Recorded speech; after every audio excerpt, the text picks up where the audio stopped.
2011, la revolución de la primavera árabe se propagó por Oriente Próximo. Desde Túnez a Egipto, Bahrein y Siria. Durante más de 50 años, un discreto erudito americano ha ayudado a los pueblos a derrocar a sus dictadores. Sus tácticas de resistencia no violenta se han utilizado en Serbia, Ucrania o Irán. Ser considerado una amenaza por un tirano es un motivo de orgullo. Significa que somos eficaces, que somos relevantes.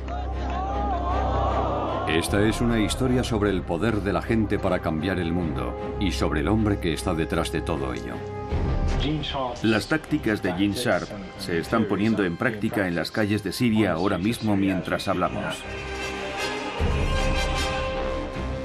Me llamo Gene Sharp y este es mi trabajo.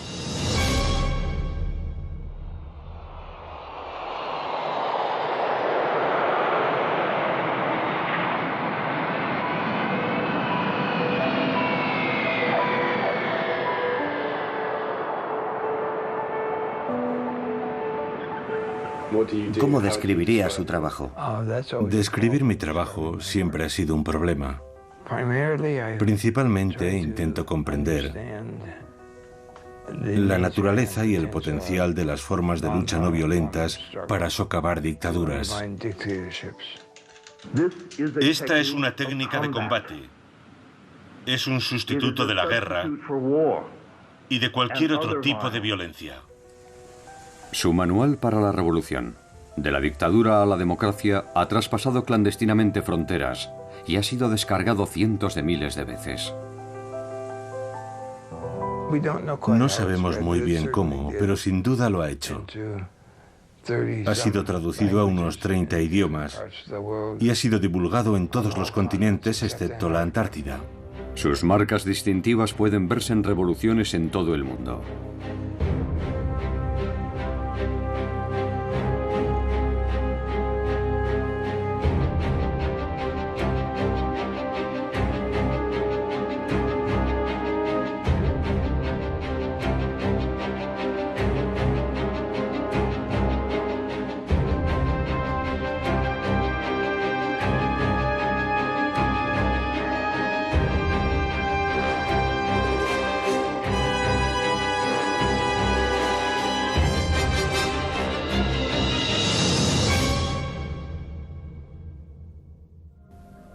Los libros de Gene contienen 198 métodos de resistencia no violenta. Los famosos 198 métodos parecen haber tenido una extraordinaria respuesta. Son simplemente los 198 métodos específicos. Estas formas de rebelión son el boicot económico, la desobediencia civil, las protestas.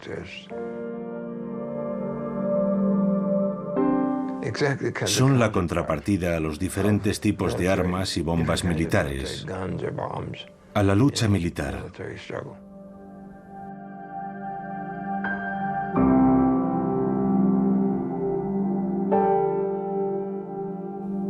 De esa forma tienen algo distinto a la violencia y la guerra, y siempre lo tendrán. En 1983, Sharp fundó la institución Albert Einstein para difundir la lucha no violenta. Durante años son muchos los que han venido aquí, a Boston Este, en busca de ayuda. Yamila Rakib lleva más de 10 años trabajando para Gene. Había estudiado su trabajo a un nivel muy básico, así que la mayor parte de mi aprendizaje tuvo lugar cuando entré en la institución. Y me enganchó.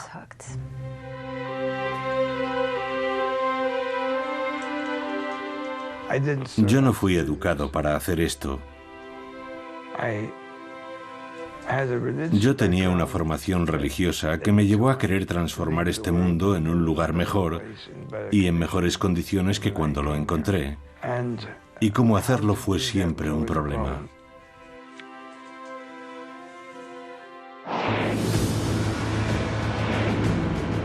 En 1953, Gene es enviado a prisión por rehusar su incorporación a la guerra de Corea.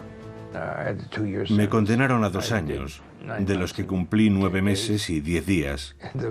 En aquellas circunstancias contabas los días igual que los meses, pero no creo que mi actitud sirviese para nada. Sirvió simplemente para mantener mi propia integridad moral, así que continué haciendo mi trabajo, que era lo realmente importante. Nunca conocí a Einstein, pero le escribí, no recuerdo cómo conseguí su dirección. Le dije, voy a hacer esto y voy a ir a la cárcel. Quería contarle que he escrito un libro sobre Gandhi, sobre 3 casos muy diferentes entre sí, acerca de la utilización de la lucha no violenta para la consecución de una mayor libertad, a través de medios no violentos.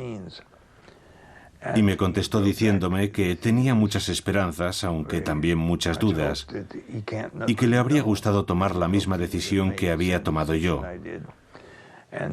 y que estaba muy interesado en leer el manuscrito que le había enviado. Y lo hizo, y escribió una introducción muy amable para el libro.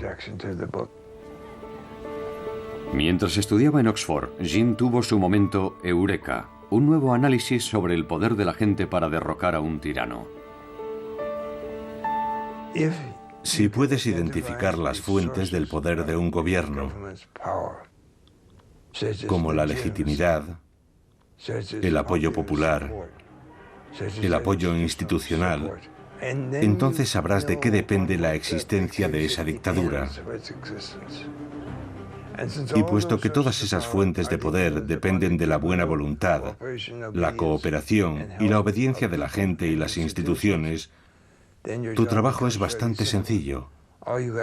Solo tienes que reducir ese apoyo, esa legitimidad, esa obediencia, y el régimen quedará debilitado. Si eliminas esas fuentes de poder, el régimen caerá.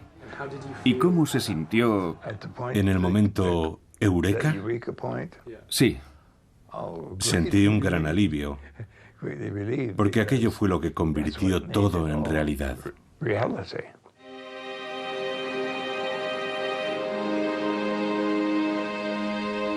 Mientras enseñaba sus teorías en Harvard, Jean conoció al coronel Bob Helby, héroe de la guerra de Vietnam. Conocí a Gene Sharp en la Universidad de Harvard. Yo estudié allí durante un año como investigador del ejército. Un día vi en el tablón de anuncios un aviso de un programa sobre sanciones no violentas a las 2 de aquella misma tarde.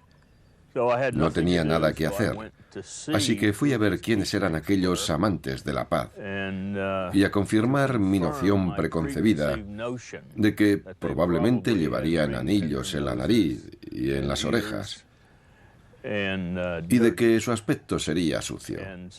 Así que fui a verlos y sorprendentemente su imagen no era esa. Su aspecto era totalmente normal. Y unos minutos después de habernos sentado, un caballero de baja estatura y voz amable tomó la palabra y dijo: me llamo Gene Sharp y nos hemos reunido aquí hoy para discutir sobre cómo tomar el poder político y negárselo a otros. Yo digo que la lucha no violenta es lucha armada. Y tenemos que arrebatar ese término a los defensores de la violencia, que intentan justificar con palabras bonitas ese tipo de lucha. Nosotros combatimos con armas psicológicas, armas sociales, armas económicas y armas políticas. Un tipo de lucha más poderosa contra la opresión, la injusticia y la tiranía que la violencia. Aquello llamó mi atención.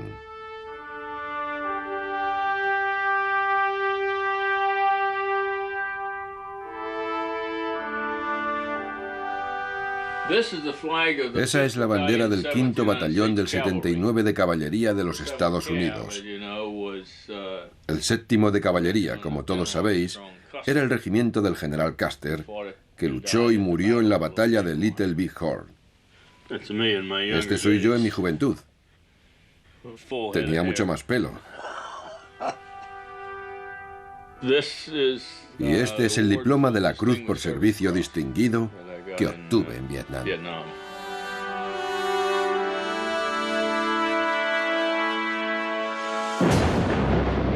Bob fue condecorado en 1968 por su extraordinaria valentía durante una emboscada del Vietcong. Pero su experiencia cambiaría su punto de vista sobre la forma de resolver los conflictos. Vietnam influyó en mi punto de vista sobre la importancia de la lucha no violenta y particularmente sobre la importancia de mostrar las ideas de Gene Sharp al resto del mundo. Vietnam me convenció de que tiene que existir una alternativa distinta que no consista en matar a la gente. Como funcionario de defensa en Birmania, Bob había visto cómo la dictadura militar perseguía a la minoría Karen. Tras dejar el ejército, volvió para enseñar a los Karen las lecciones de Gene sobre la resistencia no violenta. Estaba hablando con uno de los comandos Karen y de repente me dijo: ¿dónde demonios estaba esta información? Llevamos combatiendo y matando gente durante 20 años. ¿Cómo es que no sabíamos esto? Otros birmanos se acercaron y me preguntaron si podríamos escribir algo que les orientara sobre cómo pasar de una dictadura a una democracia. Ese fue el origen, lo que dio lugar a la escritura del libro, Los birmanos. Yo no podía escribir sobre Birmania porque no conocía bien ese país. Y nunca se debe escribir sobre algo que no se conoce. Así que tuve que escribir de forma genérica. Si había un movimiento que quería acabar con una dictadura, ¿cómo podían hacerlo? Así que escribí aquellas teorías y se publicaron por entregas. Se publicaron en inglés y en birmano.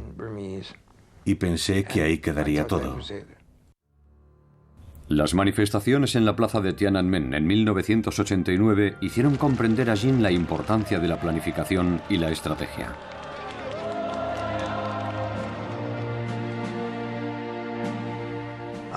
Fui a Pekín cuando las protestas de la plaza de Tiananmen ya estaban en marcha. Aquel acontecimiento no tuvo lugar solo en Pekín. Protestas similares estaban teniendo lugar en otras 350 ciudades de China. Pero no se planificaron, no se tomaron decisiones estratégicas, como cuánto tiempo había que permanecer en la plaza y cuándo había que abandonarla. Los estudiantes no tenían un plan, estuvieron improvisando constantemente. Y más tarde supimos que muchos de aquellos ciudadanos chinos que estaban en la calle protestando fueron tiroteados y asesinados. La idea de que la improvisación te proporcionará un gran éxito es absurda. Es exactamente lo contrario. Si no sabes lo que estás haciendo, lo más probable es que te metas en graves problemas.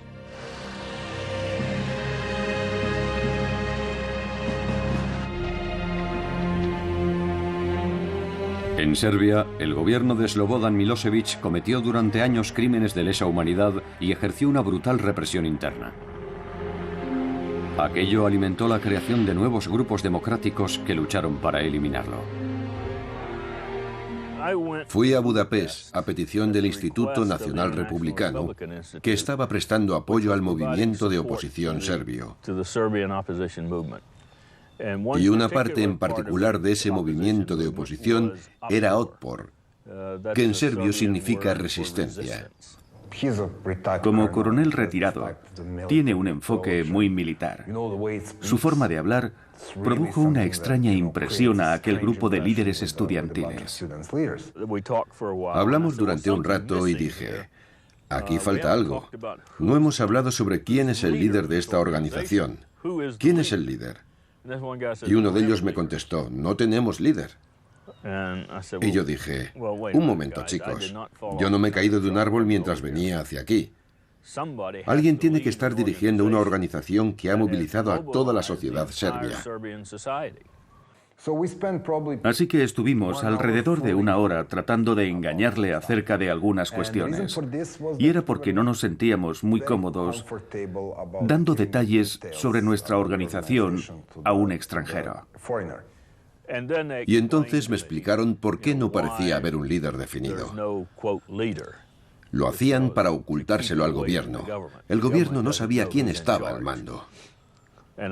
Más tarde supe que estaba hablando con el líder, Sergei Popovich. Bob empezó a enseñar las lecciones de Gene Sharp a los nuevos revolucionarios serbios.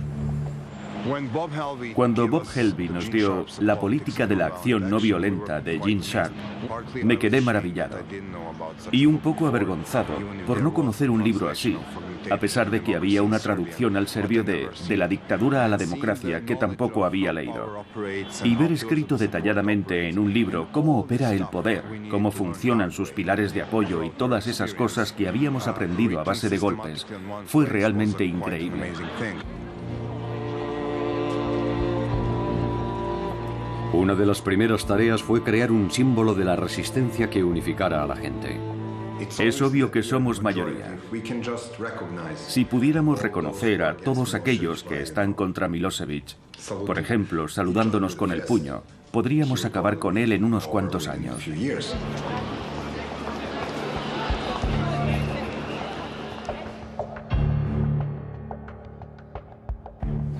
La atomización se produce cuando el régimen intenta hacer que cada individuo en la sociedad sea una unidad aislada.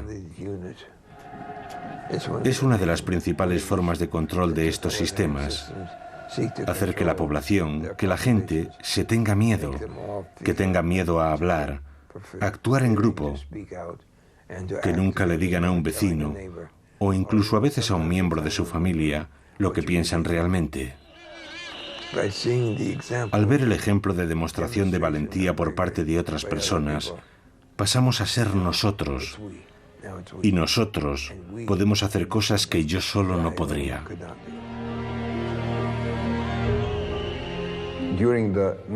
En el 96 y el 97 nos manifestábamos día tras día. La policía nos bloqueaba y cada día éramos menos, porque era muy aburrido seguir en la calle durante el duro invierno. Así que dijimos, ¿por qué no vamos a casa y hacemos ruido desde nuestros balcones?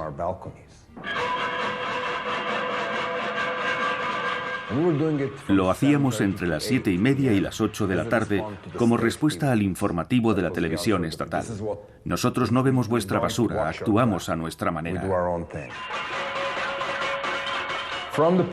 De las ollas y las sartenes pasamos a colocar carteles en todos los edificios, con cosas como «¿Vais a procesar a los chavales por llevar camisetas de Otpor cuando no hay una sola ley que prohíba llevar lo que uno quiera escrito en una camiseta?»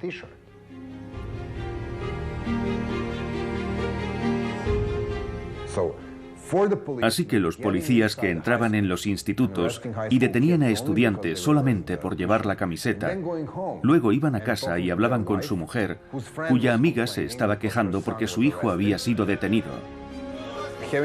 O tenían que hablar con su propio hijo, que venía de su colegio, en donde nadie quería estar con él o con ella, porque su padre estaba pegando a chavales de su barrio. Y así, la opresión sistemática dejó de funcionar.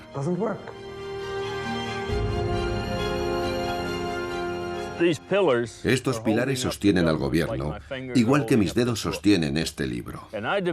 Y yo he desarrollado una estrategia para socavar estos pilares. La policía, las comunidades, las instituciones religiosas, los trabajadores, lo que sea, cada organización.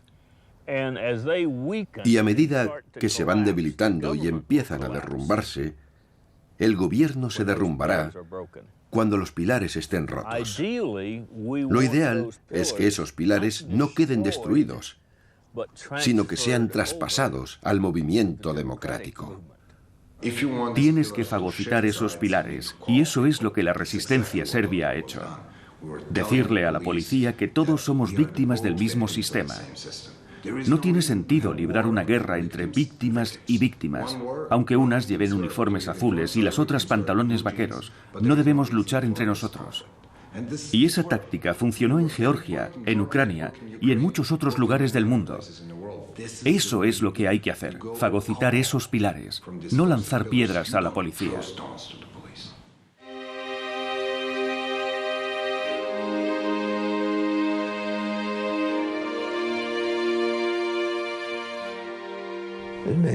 Hay mucha gente en situaciones de conflicto a la que le gustaría utilizar la violencia, pero sus adversarios casi siempre tienen muchas más armas militares, más armas violentas que los resistentes potenciales. Si como resistente eliges luchar con la violencia, tu adversario tendrá todas las ventajas, porque estás eligiendo luchar con las mejores armas que él posee. Pero puedes elegir luchar con armas no violentas, que son mucho más difíciles de contrarrestar para tu adversario.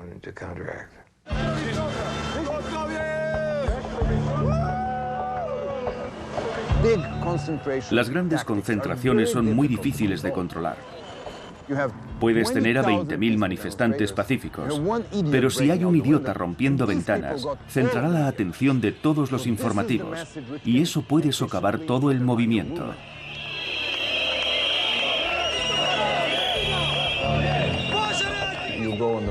Si estás en una manifestación y existe el riesgo de que la gente sea detenida, ¿qué debes hacer? En vez de colocar a los tipos grandes delante, colocas a las chicas. Colocas a las abuelas, a los militares veteranos, de manera que la policía vea caras amistosas. Esa gente llevará flores y banderas y estará sonriente. Así haces la situación menos amenazadora y reduces enormemente las probabilidades de que se produzcan actos violentos. El 5 de octubre fue el triunfo de una estrategia, pero no fue así como lo vieron muchos espectadores o medios como la CNN. Ellos solo vieron gente, estruendo y nada más, pero fue el resultado de 10 años de intentos, 2 años de resistencia de Otpor y 5 campañas. Estábamos determinando la victoria en las elecciones. En septiembre de 2000, Serbia acudió a las urnas. La resistencia sospechaba que Milosevic amañaría las elecciones. Nosotros sabíamos que Milosevic perdería y sabíamos que no aceptaría la derrota.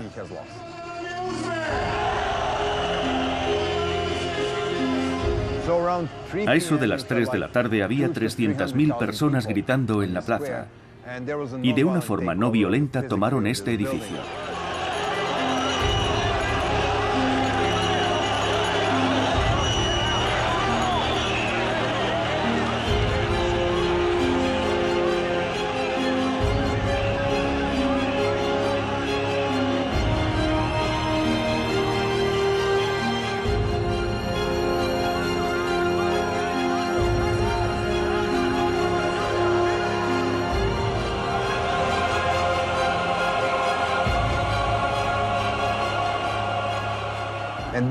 Cuando la gente entró en el edificio aquel 5 de octubre, encontró muchas papeletas premarcadas para Milosevic.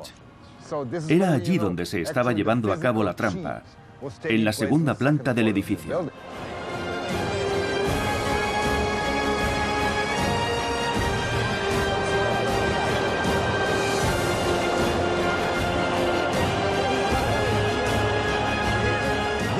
Aquello fue el símbolo de la verdadera caída de Milosevic, de por qué perdió el poder aquel día. Perdió porque la policía le desobedeció, porque ordenó a los militares salir de los cuarteles y le desobedecieron. Así fue como perdió el poder.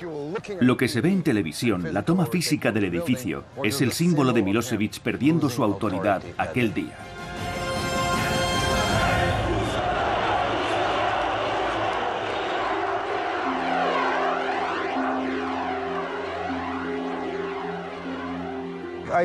Lo que aprendimos de Bob, el pensamiento y la escritura de Gene Sharp, ha influido en nuestra forma de pensar y ha hecho nuestra lucha más eficaz en un momento muy importante, cuando estábamos preparándonos para la lucha decisiva. Creo que lo que Bob y Gene están haciendo es valiosísimo en todo el mundo. Y aunque las revoluciones no violentas no pueden ser exportadas o importadas, el saber cómo aplicar la lucha no violenta sí puede transmitirse. Y se está transmitiendo ahora mismo, mientras hablamos. Sentí una gran satisfacción porque se hubiese llevado a cabo una revolución no violenta. No hubo violencia por parte de la oposición democrática. Y eso demuestra que todas esas teorías que Jean ha estado exponiendo año tras año son alternativas realistas al conflicto violento. Después de lo de Serbia, estuvimos trabajando con georgianos, ucranianos, moldavos, iraníes, personas de Zimbabue, Colombia, Guatemala, Papúa Occidental, de lugares del mundo que no podría señalar en un mapa.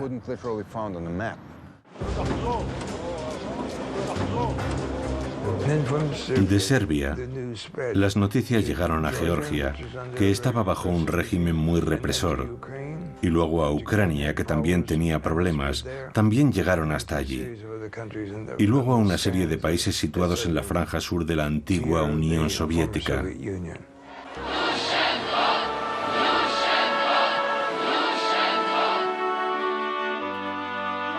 Vladimir Viatrovich, uno de los líderes de la Revolución Naranja de Ucrania, utilizó el libro de Jean para convencer a los activistas de que había una poderosa alternativa a la violencia. Entre los grupos de protesta había diferentes ideas, y entre ellos gente que estaba dispuesta a utilizar la alternativa violenta. El libro de Gene Sharp, De la dictadura a la democracia, enseña que se puede y se debe luchar contra los dictadores con medios no violentos. Esa idea fue muy importante y ayudó mucho. Fue una gran inspiración para la creación de la Revolución Naranja.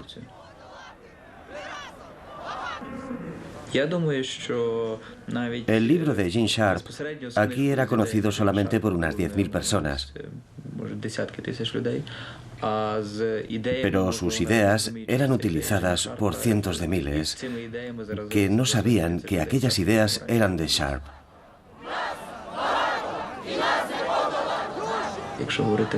Aunque la gente no sepa quién es Gene Sharp, sí conocen sus ideas, lo que hace de él una persona muy influyente en el mundo.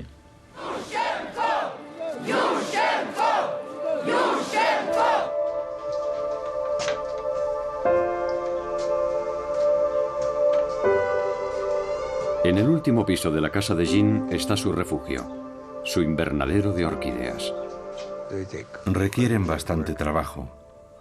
Se han convertido en algo muy importante, porque son unas plantas a las que puedo tratar como necesitan ser tratadas.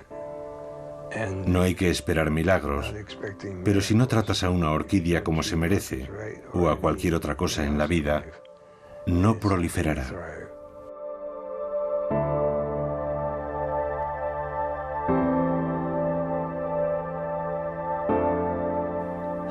¿Cómo se siente al ver propagarse su trabajo?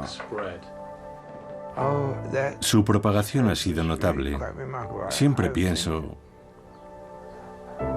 sigo asombrado. Sigo asombrado. Ver una obra que yo consideraba básicamente una introducción, creo que tiene entre 70 y 80 páginas, despegar así ha sido la confirmación de que el análisis era bastante preciso. No se ha propagado gracias a un anuncio, a una buena publicidad. Se ha propagado porque la gente lo ha encontrado útil, lo ha encontrado importante.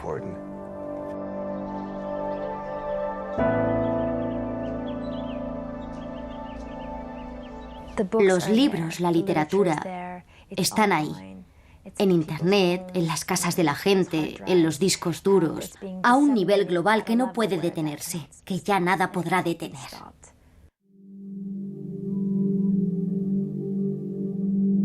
Hay gente que se esfuerza en desacreditarnos. En una ocasión, el presidente Chávez se refirió a nosotros como una pandilla de gringos y dijo que la institución Albert Einstein no entendía Venezuela. Y yo pensé, puede que no comprendamos del todo la situación de Venezuela, que es probablemente muy compleja, pero yo no soy un gringo. Gene Sharp, George Bush y sus ideólogos de este golpe suave mecha lenta, señores, este plan de ustedes aquí en Venezuela, olvídense. En 2008, el gobierno iraní emitió un vídeo propagandístico acusando a Jean de trabajar para la CIA. La Casa Blanca, Washington, D.C. Gene Sharp, el teórico de la desobediencia civil y de las revoluciones de terciopelo, que ha publicado tratados sobre esta materia, es uno de los agentes de la CIA, encargado de la infiltración estadounidense en otros países. Viendo nuestra oficina pueden comprobar lo bien subvencionados que estamos. En cierto sentido me impresionó que estuviésemos en su radar, que mostrasen a Gene sentado en la Casa Blanca, y pensé, ojalá los de la Casa Blanca se reunieran con nosotros y nos escuchasen, pero no lo hacen. Trabajamos en esta pequeña oficina sin ninguna conexión con ellos. Simplemente no ha sucedido. Nosotros no hacemos eso. No somos bajo ningún concepto una organización de la CIA, y es realmente irónico, porque vemos muy a menudo esas acusaciones en la prensa, y siempre nos preguntamos de dónde vienen. Tras las elecciones iraníes en 2009, la oposición declaró que el resultado había sido amañado. Miles de personas desfilan por la Gran Avenida, todas caminando en la misma dirección. Los manifestantes portan banderas verdes y la gente va mostrando la V con los dedos en señal de victoria. Yo dudaba de que la gente se manifestase después de las advertencias, pero estaba equivocado. Miles de manifestantes salieron a las calles de Teherán. La respuesta del gobierno fue brutal y una joven estudiante iraní, Neda Aga Soltan, fue alcanzada por un francotirador del gobierno.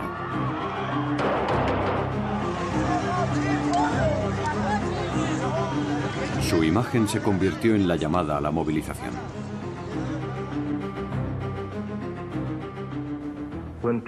Cuando la gente es golpeada y masacrada, ello genera un proceso que yo llamo jiu-jitsu político, en el que la fuerza del adversario se utiliza para socavarlo, para hacer que caiga, aislándole de la gente que le prestaba apoyo y movilizando a otra gente que pasa a formar parte de la resistencia activa. Es un efecto de contragolpe. Si el régimen es tan brutal, en vez de intimidar a la gente, que es lo que intenta, lo que consigue es que otros grupos e instituciones dejen de cooperar con él y de obedecerle. Y esa disminución de poder y de control hace que más y más gente se una a la resistencia. Iason Athanasiadis fue arrestado mientras informaba sobre la Revolución Verde. El segundo día tras mi detención me llevaron ante el fiscal jefe. Cuando me quitaron la venda de los ojos me preguntó, ¿sabes por qué estás aquí? Yo contesté, no tengo ni idea, solo sé que me arrestaron hace 2 días. Y él me dijo, hay una acusación muy seria contra ti. ¿Cuál es?, pregunté. Y me dijo, ¿no lo sabes? Espionaje. Él acarició su ordenador portátil y dijo, este ordenador contiene una traducción a la lengua persa de un libro de Gene Sharp, De la dictadura a la democracia, que es un manual para insurrectos. Un manual que proporciona docenas de sencillas instrucciones con las que derrocar a un gobierno legítimo, a cualquier clase de gobierno. Yo he leído ese libro, y mis colegas también. Los organizadores del levantamiento fueron acusados de utilizar más de 100 de los 198 métodos de Gene Sharp. Lo que su libro hace es enseñar a la gente que ella misma puede ser responsable de su propio futuro, de su propia liberación. La gente está empezando a liberarse. No tiene que depender de un poder externo. Este es Serja, mi gato, llamado así en honor de Serja Popovich. No tienen que depender de un poder externo, pueden hacerlo ellos mismos. ¿Y puedes imaginar lo feliz que eso hace sentirse a un país? Lo hemos hecho nosotros. Por eso es tan importante que transmitamos ese conocimiento. Los Estados Unidos no tienen por qué ocupar ningún país. No hacemos ningún bien con eso, ni nosotros ni la Unión Soviética. Dejemos a la gente en paz y démosle el poder para cambiar un gobierno si lo quieren cambiar. Ser considerado una amenaza por un tirano es un motivo de orgullo. Significa que somos eficaces, que somos relevantes. Significa que el trabajo que hacemos en esta pequeña oficina amenaza a esos regímenes. Y creo que eso está muy bien. Sí.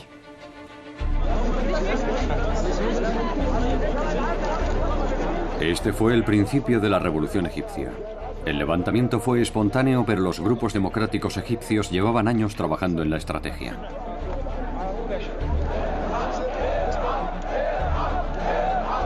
El grupo egipcio que falla visitó por primera vez a Jin en Boston en 2006. 5 años después, antiguos revolucionarios serbios estaban entrenando a nuevos grupos en El Cairo. Y la Hermandad Musulmana Egipcia colgó el libro de Jin, traducido al árabe, en su página web. Cuando llegó el momento, estaban preparados para liderar la revolución. Conectamos en directo con la Plaza Tahrir, la Plaza de la Liberación. Rory, conocemos las altas medidas de seguridad que se iban a tomar alrededor de la plaza. ¿Se respira un ambiente diferente al de ayer o al de antes de ayer? Sí, hoy el ambiente es increíble. El sector de la sociedad egipcia que abandonó la Plaza Tahrir ayer ha vuelto reforzado. Han conseguido reactivar la protesta. Hay niños muy pequeños, mujeres, ancianos, la gente canta y baila. Hay muchos instrumentos musicales en la plaza. Y está más llena de lo que ha estado estos días. Ahmed Maher era uno de los líderes del Grupo Democrático Egipcio 6 de abril. Estábamos esperando a que ocurriera algo que encendiese la llama, que provocase un gran movimiento de personas. Y ocurrió en Túnez.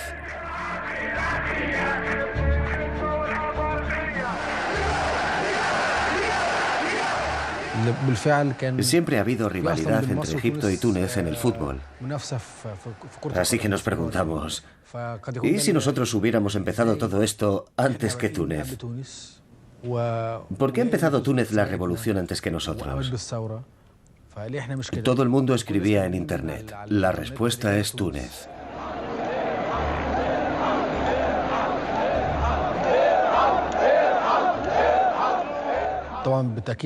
Por supuesto que los libros de Gene Sharp tuvieron un gran impacto en nuestro movimiento. Y también encontramos en Internet otros libros y películas que, al igual que Gene Sharp, hablaban de la poderosa lucha no violenta, de cómo desarrollar esa lucha no violenta y ponerla en práctica para conseguir nuestros fines. Así que hubo muchas fuentes de inspiración para esa idea. La protesta pacífica crecía y el presidente Hosni Mubarak intentó intimidar a los manifestantes con armamento bélico.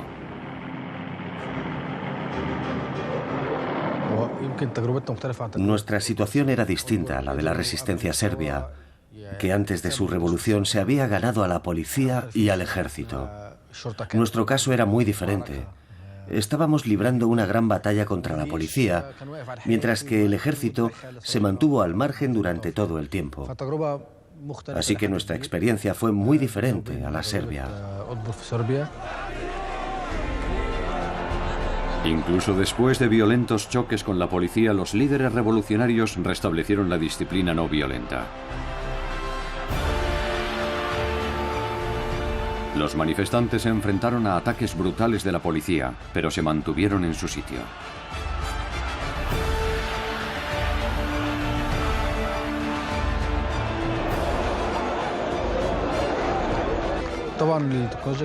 La tecnología jugó un papel vital a la hora de comunicar y extender nuestro mensaje.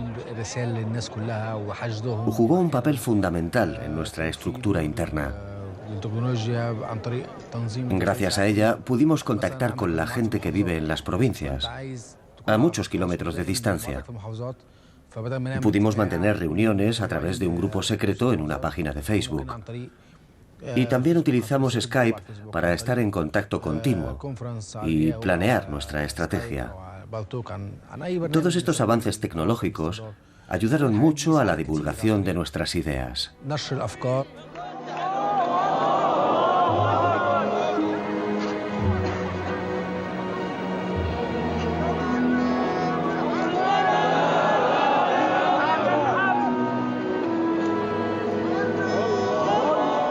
Mientras los musulmanes y los cristianos se protegían mutuamente durante sus rezos, sus líderes trataban de ganarse el apoyo del ejército. ¿Qué hizo que el ejército nos apoyase al final? El ejército, a fin de cuentas, proviene del pueblo. Sus miembros son parte del pueblo y tiene un importante papel nacional. El papel de la policía tenía más que ver con el amaño en las elecciones y la protección a los corruptos. Luchaba por asegurar su supervivencia.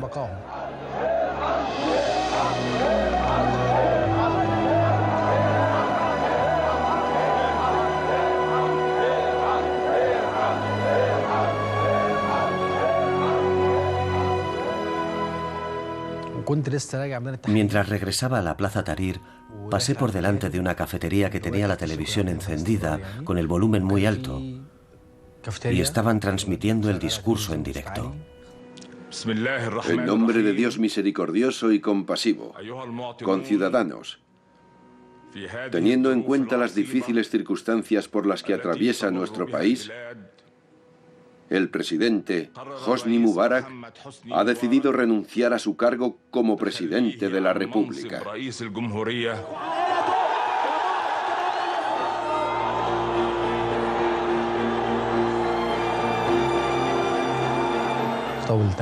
Me volví loco de alegría cuando escuché el discurso. Me senté y me puse a llorar. Por fin, el sueño que hemos tenido durante años, por el que tanto hemos luchado, se ha hecho realidad. Me fui corriendo a la plaza, gritando. Toda la gente estaba llorando, bailando, cantando. Fue un momento histórico. Yo no me lo creía. Pensaba, ¿es esto posible?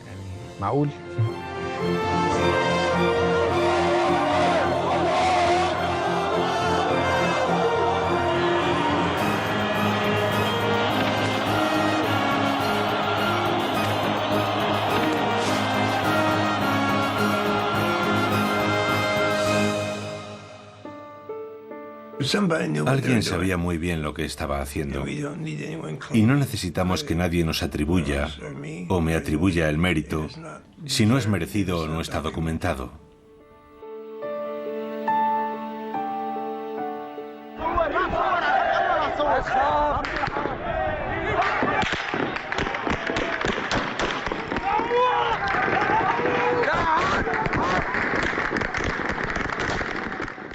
Masacre en Yuma, 15 asesinados hasta ahora.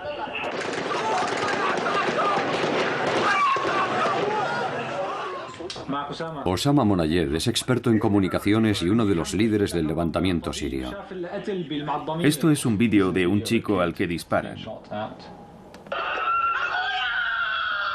Un niño grita, "Mi hermano, mi hermano". Osama coordina una red de cámaras secretas por todo el país. Es una cámara de alta definición conectada a un módem vía satélite que obtiene imágenes en directo y que transmite por Internet. Hoy hemos conseguido enviar estas imágenes a Al Jazeera. Las tácticas y teorías de Gene Sharp se están poniendo en práctica en las calles de Siria ahora mismo mientras hablamos. Lo que hicimos fue promover esas tácticas y explicárselas a la gente en nuestras páginas de Facebook y también en YouTube.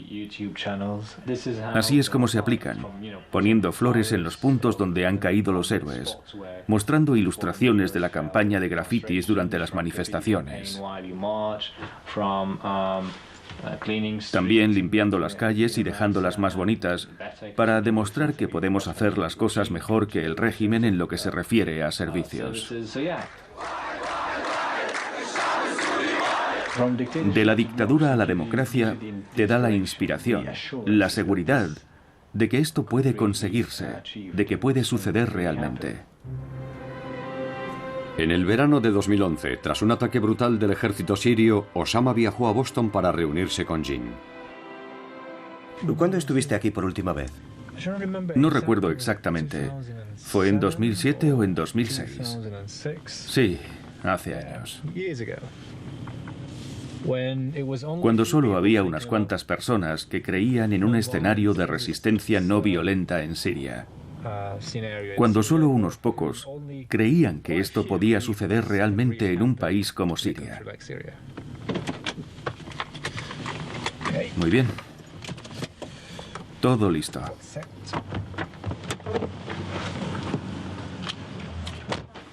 Jin. Hola. Hola, qué alegría verte otra vez.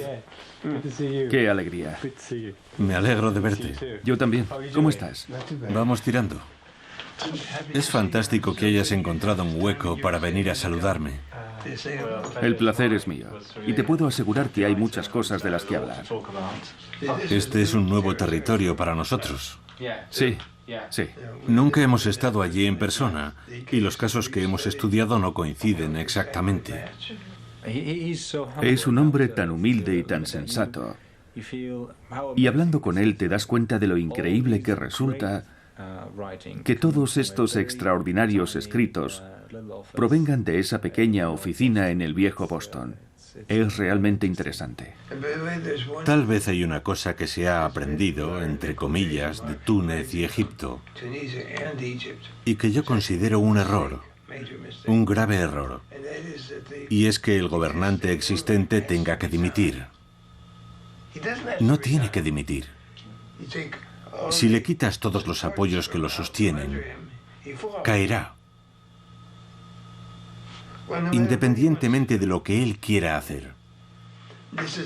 Esa es la diferencia entre la coerción no violenta, cuando tiene que dimitir porque se le obliga a hacerlo, y la desintegración, cuando el régimen sencillamente se desmorona. Ya no queda nadie con poder suficiente para dimitir. Si Einstein fue el genio de la física, Gene Sharp es el genio de las libertades, de cómo conseguir las libertades.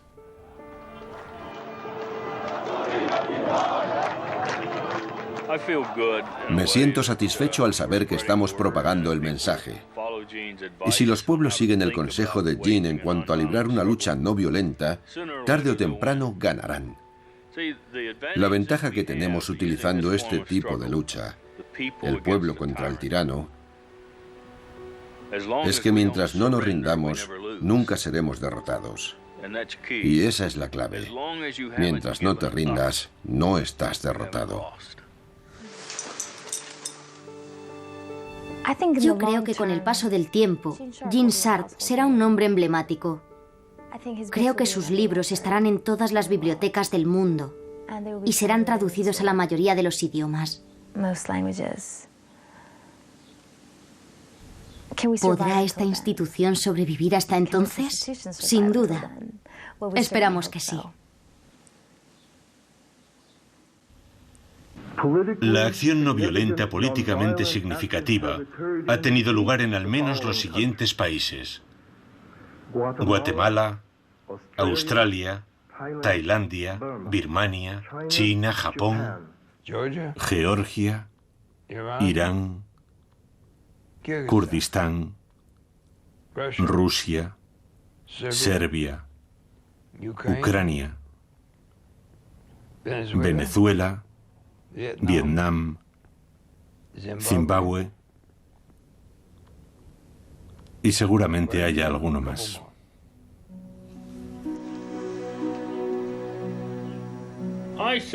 Pienso que se está desarrollando entre ellos una relación padre-hija. Pueden sentarse, hablar, están en la misma onda. Ella lo protege y creo que lo quiere como una hija quiere a un padre.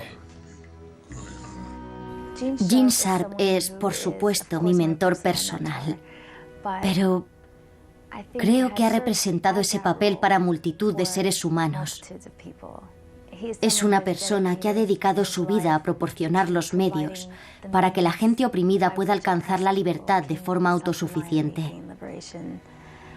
Y eso es algo que ha cambiado el mundo y continuará haciéndolo de forma extraordinaria. Es algo muy personal. Es simplemente amor.